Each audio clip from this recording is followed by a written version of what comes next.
I'll never forget the sound of her voice that night. Sharp, venomous, and loud enough for everyone in the room to hear. She looked me dead in the eyes, smirk curling across her face, and spat the words that would echo in my chest for weeks. My ex never said no. That's a real man. The air seemed to freeze. Glasses clinked awkwardly on the table. Forks paused halfway to mouths, and I could feel every set of eyes darting between us. A few nervous laughs bubbled up, as if maybe she was joking. But I knew she wasn't. My stomach twisted like I'd been sucker punched. That wasn't just a cruel jab. It was a public execution of my dignity. My wife, the woman I'd given everything to, had just compared me to another man in front of our friends. I wanted to vanish, to melt into the floorboards. Instead, I sat there, jaw clenched so tight I thought my teeth would crack. She leaned back, arms folded, satisfied with the silence she had created. And the worst part? No apology, no backtracking. Just that smug look, as though humiliating me gave her some twisted sense of power. I swallowed the fire burning in my chest, plastered on a half-smile,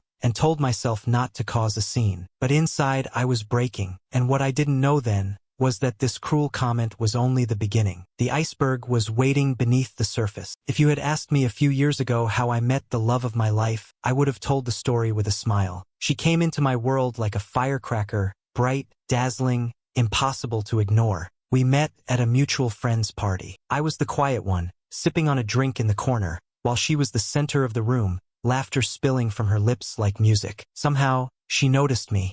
Somehow, she chose me. From the very beginning, I was hooked. She was beautiful in a way that turned heads wherever we went. Confident, bold, the kind of woman who made you feel lucky just to stand beside her. And I was lucky, or at least I believed I was. I worked long hours, picking up extra shifts, just so I could spoil her. Fancy dinners, weekend trips, gifts I couldn't really afford. Every time her eyes lit up at something new, I told myself it was worth it. That's what love was, sacrifice, right? But even in those golden days, there were cracks I refused to see. She'd make little comments, dismissing my hobbies as boring. She'd tease me for being too safe, too predictable. Once, she compared me to one of her exes, laughing about how spontaneous he was. Stung, but I brushed it off. Everyone jokes like that, don't they? Sometimes, she'd insist on controlling where we went, what we did, even who we spent time with. If I pushed back, she'd pout or turn icy cold. I told myself it was just her fiery personality. I told myself no relationship is perfect. I loved her too much to see the truth. Or maybe I just didn't want to admit it, because deep down,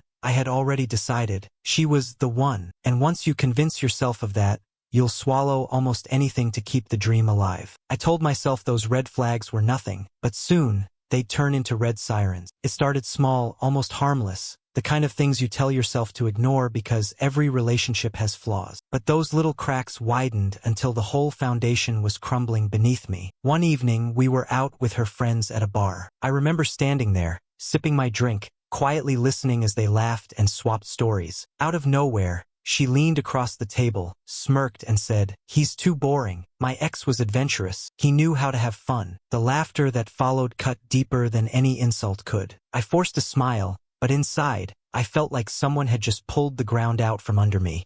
That was the first time I realized she wasn't just careless with my feelings. She enjoyed putting me down. But that was just the beginning. Social events became minefields. I'd watch her flirt with other guys right in front of me, leaning in close, laughing at every joke, brushing her hand against theirs like it was the most natural thing in the world. When I confronted her, she rolled her eyes. "You're overreacting. Why are you so jealous all the time?" My ex never acted like this. The way she said it, so dismissive, so mocking, made me doubt myself. Was I really insecure? Or was she gaslighting me into silence? Meanwhile, the financial strain only grew heavier. Date nights, rent, bills, it all seemed to fall on my shoulders. Every time the check came, she'd conveniently forget her wallet or laugh it off with, "You've got this, right?" At first, I didn't mind. I told myself I was being a good partner, providing, being dependable. But months passed, and the pattern never changed. She contributed almost nothing, and the weight of it all started crushing me. It wasn't just about money, it was about respect. And with every dollar spent, I felt less respected, less valued. Then came the late nights. She'd slip out,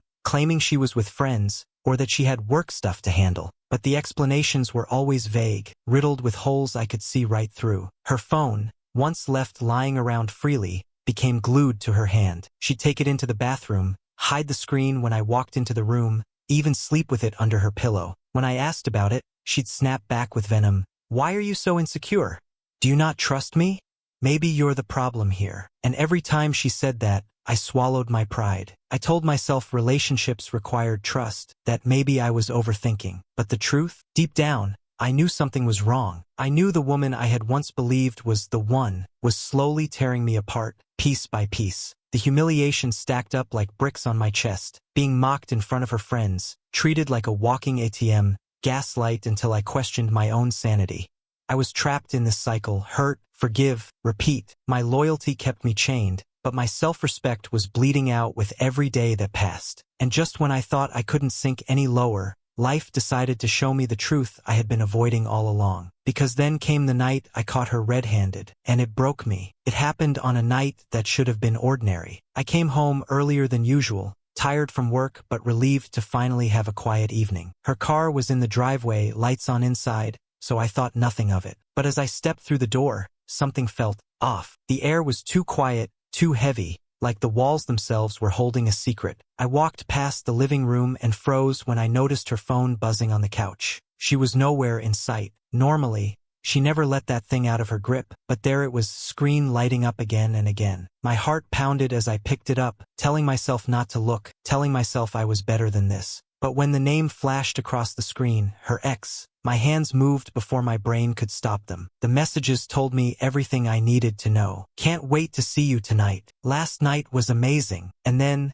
the one that shattered me completely, he'll never know. He's too weak to figure it out. The words blurred through my tears. My stomach twisted. My hands shook so hard I almost dropped the phone. I had suspected, I had feared, but seeing the truth in black and white burned like fire through my chest. Then I heard the door creak open. She walked in, her hair a little messy, her smile fading when she saw me standing there with her phone in hand. For a split second, I hoped she'd apologize, admit everything, maybe even cry.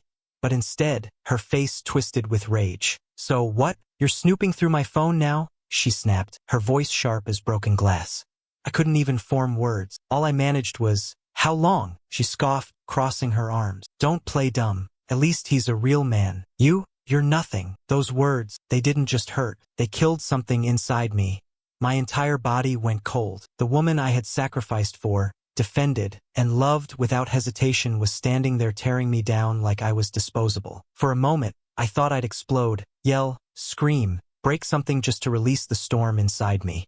But instead, something strange happened. I went quiet, utterly, chillingly quiet. It was like my soul had gone still, like the rage had burned itself into a calm I didn't know I was capable of. I walked past her without a word, straight to the bedroom. She followed, still shouting, still throwing daggers meant to wound me deeper. But I ignored every single one. I opened the closet, pulled down her suitcase, and began to pack. Shirt after shirt, dress after dress. Every folded piece of fabric was another nail in the coffin of what we once were. She kept demanding to know what I was doing, her voice climbing higher, desperate now. But I didn't answer. I didn't need to.